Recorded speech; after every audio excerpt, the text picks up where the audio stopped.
Michael Jennings. I had 40 professional fights, won 37. I had 66 amateur fights, won 60. I boxed for England as a schoolboy and won schoolboy championships, NABC championships, junior ABA championships, Golden Glove championships, and as a professional, won the English title, WBU international title, British title, WBU World Championship, and I boxed Miguel Cotto at Madison Square Garden for the WBO World title.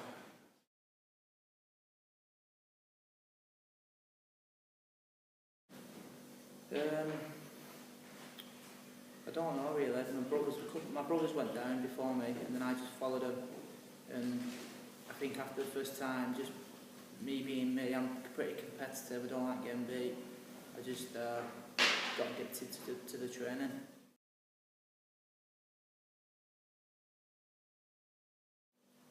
I think you've got to be very competitive. You don't need to be like, you can be quiet. I'm pretty quiet, to be honest with you. But I think about things a lot, and I think I put a lot of pressure on myself when I am fighting. I put tons and tons of pressure on myself to win. All the crowds, all the thousands of people and everything, they don't really put any pressure on me. It's my own mind, what does it to me, what makes me want to perform and makes me want to win.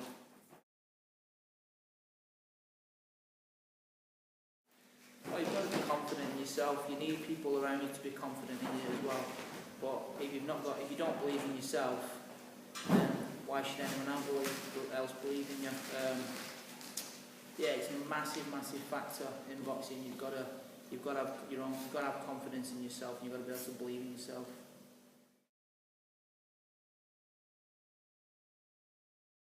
I think from the first day you get told who you're fighting, you can be fighting for a couple of weeks, but until you actually know, it's not the same. Once someone says to you, right, you're fighting such and such a body, that's it, then you start mentally preparing to fight him. And it goes through your mind a million times. When I boxed Jimmy Vincent for a British title, before I even boxed him, I'd probably boxed him 1,000 times before in my mind and dreamt about it. And actually when I won the fight on the night, because I knocked him out in the first round, I had to go in the shower and pinch myself because I thought I was dreaming, because I dreamt about it that many times before. So yeah, it goes through your mind. Unbelievable. Oh, it's 24/7. As soon as you wake up, boxing's on your mind, that fight, and the last thing on your mind at night is that fight. So it's running through your mind all the time.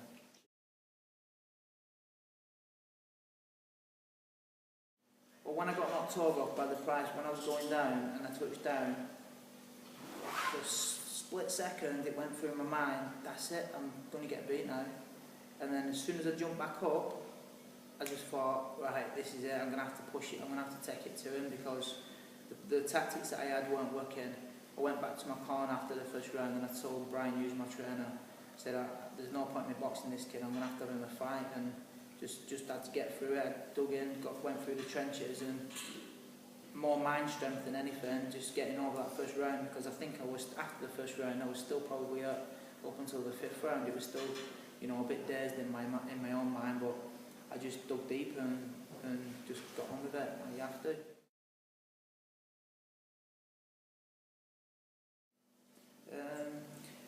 It's like, for instance, a good example is when I boxed Miguel Cotto, not one, apart from my family and my close friends, no one gave me a chance. So for me everyone was saying he's going to kill me and he's going to do this to me, and for me to go into that fight, me with myself believing in myself, which I did, I thought I was going to go over there and beat him. I didn't go over there for the money or anything, I went over there thinking that I was going to get beat. So to be able to believe in yourself is a massive factor in boxing. You've got to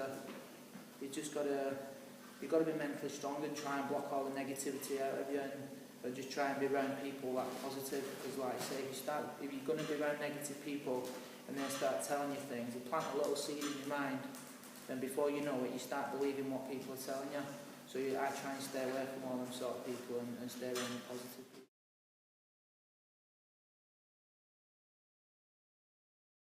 Yeah, it was intimidating, but people forget, before that fight, I boxed on Ricky Hatton's undercard at MEN Arena, which was like 16,000 people. I boxed Takaloo for the WBU World title, his main supporter, Joe Calzaghe. That was at Millennium Stadium, there's 35,000 people. So they were saying about the crowd and all that, it didn't make much difference. I would have boxed Cotter in front of one person or a million people and they could have been all on his side. It didn't make no difference. I didn't get no pressure off the crowd because it's not them that's in the ring, and people were saying, oh, I look scared and all that. I wasn't scared of Cotter, and I wasn't scared of the crowd either. It's just me and him in there. It's not 15,000 Puerto Ricans, it's just me and one man.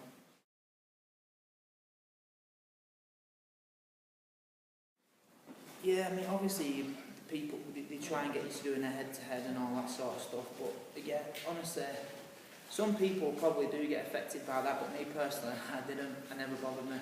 I just probably just got on with everything. I always did, just get on with things, and when they do a stir-off, never got beaten in a stir-off anyway. I used to always be winning the stir-off, so it didn't really affect me. You know, if people said something, if they said something to me, whatever, I just do it in the night. That's what I always thought.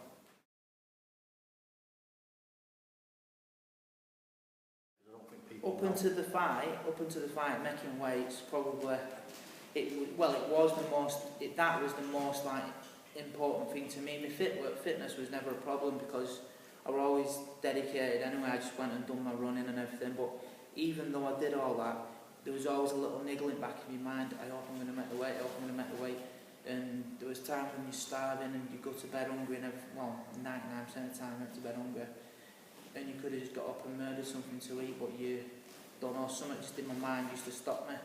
And then I'd get up in the morning, check my weight, I'd be bang on my weight and I'd be buzzing then, so it was all worth it in the end. It was, but the weight, on 99% of boxers, that is a massive factor in it, and it's running on their mind all the time.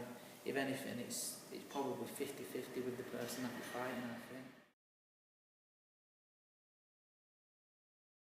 When I was preparing for a fight, obviously it was in the band, so we used to be in the band. That used to take my mind off it a little bit, but even then, because I was dieting, and the lads in the band was like getting a drink, even though they were just drinking pop or something, I was drinking water, so when I was having a drink of water, we was practicing in the band, it was still on my mind that why I'm doing this, I'm drinking water because I've got to fight, so as much as taking, it was never off my mind. Every box is probably different, but with me it was a constant thing. It was always on my mind, 24/7. Just being determined. It's like no matter what I do, even if I'm playing kids at pool over there, I have to win. And if I don't win, I want a rematch, and I could probably play her at Bristol or wherever at darts, and if he beats me, I'll want him another game. I'm just persistent. I just want to make sure I win.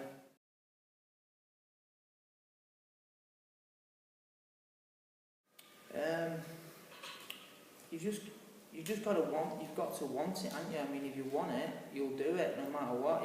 If you want to run up Ben Nevis or whatever, if you want it bad enough, you'll train and you'll do it. It's the same with boxing, it's the same with any contact sports. If you want something, you'll train hard enough and you'll get it. You know, on the night, if the better man beats you, but you get to where you want to be, you know, you've accomplished your goal, sort of thing. As far as handling your nerves, I think the people that are around you is a big factor in that as well. It's like with me, with my trainer, Brian Hughes, he used to relax us in the dressing rooms and stuff like that. And that's passed on to me when I'm training the lads now. I can do that with them. I think you need the right sort of people around you, but you've got to try and tunnel them nerves and do something that you like doing in the dressing room. I used to like listening to music, and that used to chill me out and get me in the mood for a fight.